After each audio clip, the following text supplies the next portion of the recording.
Apakah pneumonia itu berarti adalah COVID-19 atau tidak, dok? Jadi pneumonia itu merupakan penyakit yang disebabkan oleh beberapa virus, bakteri, ataupun proses inflamasi karena autoimun misalnya. Nah, COVID-19 ini adalah salah satu dari virus yang menyebabkan pneumonia. Gitu. Jadi peradangan apapun disebabkan oleh apapun itu mengenai paru-paru namanya pneumonia.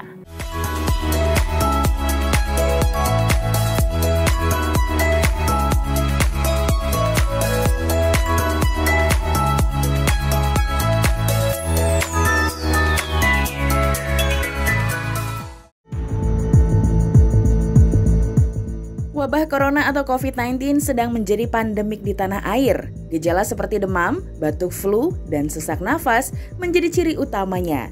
Ciri tersebut mirip dengan ciri penyakit pneumonia.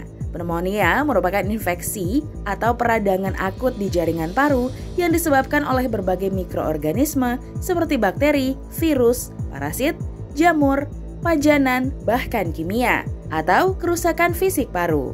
Kejadian meninggalnya seorang pria di Wuhan, China, akibat pneumonia misterius menjadi perhatian dunia. Bahkan pemerintah Amerika Serikat mengeluarkan pernyataan kepada warganya agar berhati-hati dengan penyakit tersebut. Episode Oke Dokter kali ini akan membahas tentang apa sebenarnya pneumonia dan apakah pneumonia sama dengan COVID-19? Jangan kemana-mana, tetap di program kesayangan kita, Oke Dokter, hanya di YouTube MOP Channel. Halo sahabat sehat, jumpa lagi bersama saya Dr. John dalam program kesehatan Oke Dokter. Sahabat sehat, saat ini sedang banyak penyakit merebak di Indonesia. Salah satunya adalah pneumonia. Jika kita melihat dari gejalanya, pneumonia ini mirip sekali dengan penyakit COVID-19 atau coronavirus. Apa saja sih membedakannya? Apakah semua pneumonia berarti adalah coronavirus? Kali ini kita akan bahas di episode Oke Dokter kali ini. Saat ini sudah bersama dengan saya Dr. Felicia Desa Putra. Halo, selamat pagi dok, apa kabar? Selamat pagi, kabar baik. Masih sehat ya dok? Sehat terus, oke. Dok, kali ini kita ingin membahas mengenai perbedaan antara pneumonia dan juga COVID-19 dok. Ya. Pertama dari pneumonia itu sendiri dok, mungkin istilah itu masih jarang kita dengar. Sebenarnya artinya itu apa sih dok? Jadi pneumonia itu merupakan keadaan di mana ada peradangan pada jaringan paru-paru. Jadi itu namanya pneumonia. Oke, berarti ada peradangan itu sendiri pada paru-paru sendiri itu ya. Untuk peradangan seperti itu, biasa gejala itu yang kita lihat tuh apa sih dok? Gejalanya yang paling sering sebenarnya adalah demam pertama kali. Demam disertai dengan batuk, pilek. Kemudian jika sudah terkena dalam paru, berarti kan ada cairan di paru-parunya karena proses inflamasi, proses radangnya itu sendiri ya. Jadi disertai dengan sesak juga. Jadi demam, batuk, pilek, sesak. Oke, berarti ada 3 gejala itu, bisa demam, batuk pilek, dan juga sesak. Nah, sahabat sehat, jika kita lihat dari 3 gejala itu kan mirip sekali ya dengan gejala virus corona. Nah, sebenarnya apa sih membedakannya dok? Apakah pneumonia itu berarti adalah COVID-19 atau tidak dok? Jadi pneumonia itu merupakan penyakit yang disebabkan oleh beberapa virus, bakteri, ataupun proses inflamasi karena autoimun misalnya. Nah, COVID-19 ini adalah salah satu dari virus yang menyebabkan pneumonia. Gitu. Jadi peradangan apapun disebabkan oleh apapun itu mengenai paru-paru namanya pneumonia. Oke, berarti pneumonia itu hanya sebuah istilah atau sebuah nama penyakit. Betul sekali. Sedangkan COVID-19 adalah penyebabnya. Iya. Berarti itu dua berbeda ya dok ya? Berbeda. Oke. Nah, sebenarnya ini kan kalau kita ingat pneumonia itu paling sering menyerang pada anak balita dan juga terutama anak bayi. Nah, sebenarnya apa sih penyebabnya? Apakah bisa menyerang pada orang dewasa juga, atau orang tua, atau hanya khusus pada anak-anak? Jadi sebenarnya yang rentan terinfeksi pneumonia bukan hanya balita aja, tapi yang paling rentan adalah balita, lalu lansia, dan orang imunokompromis atau yang infeksinya imunnya itu kurang baik. Kenapa itu rentan dok mereka itu? Karena kalau dari balita pertama, karena dalam usia kurang dari 12 tahun dikatakan imunnya kurang berkembang. Masih dalam proses pengembangan imun. Belum berkembang sempurna mungkin dok. Iya. Jadi dari proses infeksinya sendiri itu ada 2 proteksi dari dalam tubuh. Pertama dari proteksi mekanik, yaitu anatomi kita dari hidung, paru-paru. Nah, pada balita ini refleks batuknya pertama belum begitu terbentuk. Pertama itu. Kedua dari proses pembersihan mukus atau sekretnya, mukus siliari refleks kita bilangnya, itu belum terlalu sempurna juga pada balita. Dan sistem imunnya belum terbentuk secara sempurna. Jadi kira-kira mungkin baru 50% dari orang dewasa misalnya. Sehingga ini memperlambat proses dari infeksinya. Jadi infeksi sudah terjadi, prosesnya agak lambat, jadi infeksinya sudah menyebar dulu. Baru ada gejalanya atau autoimunnya baru muncul. Iya, betul. Ya. Berarti memang dari balita itu karena sistem imunnya itu masih sedang dalam perkembangan ya, Dok. Ya, berbeda dengan orang dewasa seperti yang umur 20-an, usia remaja pun juga sudah lebih baik tentunya dibanding dan balita. Dan lagi balita kan juga susah ya mau bicara, saya ada keluhan sesak, saya ada keluhan apa. Jadi itu lebih susah untuk diagnosanya. Oke, terutama mungkin pada bayi ya, Dok. Karena bayi tidak mungkin datang ke dokter bilang, "Dok, saya sesak," gitu kan, nggak mungkin ya, Dok ya. Paling hanya tampak sesak atau napasnya cepat, atau bahkan dia lebih rewel atau malas untuk menyusui ya, Dok ya. Iya. Oke. Nah, jika kita lihat proses penularan pneumonia sendiri, Dok, apakah penularannya sama seperti COVID-19 atau dia menular melalui udara, Dok? Jadi misalnya kita berada di satu ruangan orang dengan pneumonia dapat menular itu atau bagaimana, Dok? Secara ini sih masih dikatakan penularan melalui droplet. Droplet itu artinya, jadi misalnya ada orang yang terinfeksi dengan infeksi ini, lalu dia ada batuk atau misalnya bersin, itu kan lendir, jadi droplet itu adalah lendir yang terinfeksi, kandungan ya ada infeksinya, ada cairan-cairan segala macam itu yang keluar dari si pasien ini.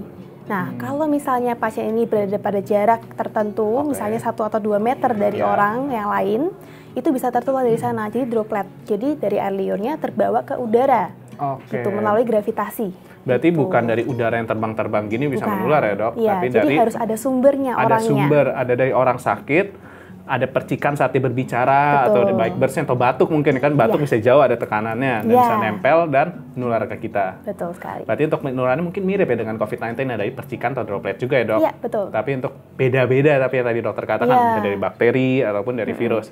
Nah, untuk upaya pencegahannya atau penanganan yang kita lakukan di rumah sakit itu sebenarnya bagaimana sih, Dok, untuk pneumonia itu sendiri? Apakah sama kita lakukan isolasi 2 minggu atau di karantina atau bagaimana, Dok? Sebenarnya tidak semua virus itu virulensinya setinggi seperti COVID-19. Virulensi itu apa, Dok? Virulensi itu jadi dari virus itu sendiri untuk menyebabkan penyakit itu segampang apa? Tingkat penularan mungkin ya, Dok? Tingkat penularannya.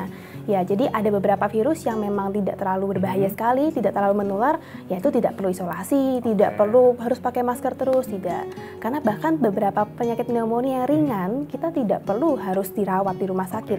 Jadi kita ada gradingnya atau kita bilang derajatnya. Derajat ringan, pasien tidak ada sesak nafas atau minimal sekali, lalu dia bisa praktek seperti biasa, boleh pulang dengan obat-obatan, misalnya antibiotik misalnya, dan ya dikontrol ke dokter. Jadi tidak perlu harus dirawat. Berarti tidak semuanya langsung dirawat dan diisolasi itu ya, Dok? Iya, betul. Berarti ada yang bisa dengan berobat jalan pun, tapi yang penting kontrol rutin. Iya. Nah, untuk obat-obatnya sendiri sebenarnya kita harus konsultasi ke dokter atau kita bisa beli sendiri sih, Dok? Harus ke dokter dong. Harus ke dokter iya, tentunya, karena kan pneumonia itu ada bakteri, ada virus, ada jamur juga, bahkan TBC itu juga termasuk pneumonia kalau mengenanya ke daerah paru-paru. Nah, obatnya kan berbeda-beda. Jadi ya harus ke dokter. Memang kita tetap konsultasiin dahulu ke dokter tentunya ya. Nah, sahabat sehat, sudah cukup banyak nih kita berbicara mengenai pneumonia. Kita juga sudah tahu dari gejalanya sendiri dan juga perbedaannya dengan COVID-19. Nah, sekarang kita akan melihat beberapa pertanyaan dari sahabat sehat sudah bertanya. Yuk kita lihat video berikut ini. Saya mau nanya, bagaimana cara ngebedain pneumonia sama corona? Terima kasih, Dok. Nah, ini pertanyaan menarik, Dok. Sebenarnya apa sih yang membedakannya antara COVID-19 dan pneumonia? Dari gejala itu sebenarnya ada yang membedakan nggak sih, Dok?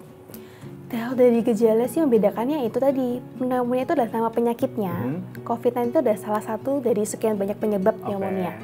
Berarti memang kalau dari gejala mungkin bisa mirip ya, Dok ya? Bisa mirip. Tapi karena itu ada dua hal yang berbeda itu. Betul. Oke, baik. Sekarang kita lanjutkan ke pertanyaan yang berikutnya. Dok, saya mau nanya, apakah pneumonia itu karena sering mandi malam? Terima kasih, Dok. Nah, pneumonia kan sering dimirip-miripkan dengan orang bilang paru-paru basah, dan orang bisa berkata karena pneumonia ini dari kita mandi malam-malam, mandi subuh, mandi saat kita bergadang. Nah, itu sebenarnya apakah benar-benar menyebabkan, Dok, pneumonia itu sendiri? Kalau dari mandi sih sepertinya bukan. Jadi itu mungkin hanya mitos saja. Berarti mandi malam tidak apa-apa. Jadi pneumonia itu paru-paru basah itu betul. Tapi basahnya bukan karena kita mandi malam-malam, tapi karena infeksinya itu akibatnya alveolinya atau kita bilang jaringan yang harusnya terisi udara, terisi jadi jaringan cairan, jadinya kita bilang paru-paru basah. Tapi tidak berhubungan dengan mandi malam-malam. Mungkin paru-paru basah itu hanya istilah saja, Dok. Tapi kita lebih baik mungkin ngomong pneumonia juga karena kan lebih istilah medisnya, Dok. Oke, berarti tidak disebabkan oleh mandi malam ya, sahabat sehat. Kita lanjutkan ke video berikutnya. Dok, saya mau nanya, apakah pneumonia hanya bisa dideteksi lewat tes lab? Terima kasih, Dok. Nah, ini sebenarnya bagaimana sih dok? Apa yang dilakukan dokter saat kita mendiagnosa suatu pneumonia? Apakah kita harus memeriksa lab, memeriksa ronsen, terus pemeriksaan seperti apa dok yang dilakukan? Jadi sebenarnya diagnosa sendiri itu ada diagnosa pasti dan diagnosa kemungkinan diagnosa. Baik. Jadi kalau kemungkinan diagnosa itu kita rentetan. Jadi dari anamnesa kita tanya gejalanya apa saja. Kemudian lalu kita periksa ronsen, misalnya ronsen dada, lalu CT scan. Tapi untuk diagnosa pasti memang harus melalui lab, yaitu PCR itu sendiri, untuk tahu apakah ini bakteri, apakah ini virus, atau misalnya kultur sputum atau kultur dahak. Nah, itu untuk mengetahui misalnya bakteri apa itu. Jadi kalau diagnosa pasti harus dari lab. Berarti jika memang kita sangat ingin tahu nih apa bakterinya, apa nama bakteri atau nama virusnya, kita harus pemeriksaan lab. Seperti tadi dokter katakan PCR itu ya dok. Mungkin itu pemeriksaannya juga lebih lama dan juga tidak semua klinik bisa, atau bisa di fasilitas seperti puskesmas saja dok? Tidak semua klinik bisa mengambil spesimennya itu dan mempunyai bahannya untuk mengeceknya. Berarti memang ada tempat lab khusus ataupun rumah sakit ya dok? Ya. Oke, baik. Nah sahabat sehat, sudah cukup banyak kita berbicara mengenai era COVID-19, pneumonia, dan juga kita sudah menjawab beberapa pertanyaan dari sahabat sehat bertanya. Nah dari Dr. Felicia, apakah ada saran untuk sahabat sehat yang sudah menonton? Yang penting dalam kasus seperti ini kita jangan panik, tapi tetap harus waspada. Cuci tangan, jaga kebersihan. Kalau memang sakit, gunakanlah masker. Kalau tidak sakit, masker tidak terlalu efektif sebenarnya, karena penularannya pun bisa lewat apapun selain dari mulut dan hidung, dari mata juga bisa. Jadi intinya jangan panik, tetap jaga kesehatan dan kebersihan. Oke, terima kasih Dr. Felicia untuk sarannya. Sama-sama. Nah, sahabat sehat, jangan lupa like video ini, share video ini ke semua teman-teman kalian dan juga orang yang kalian kenal, terutama yang membutuhkan informasi menarik ini.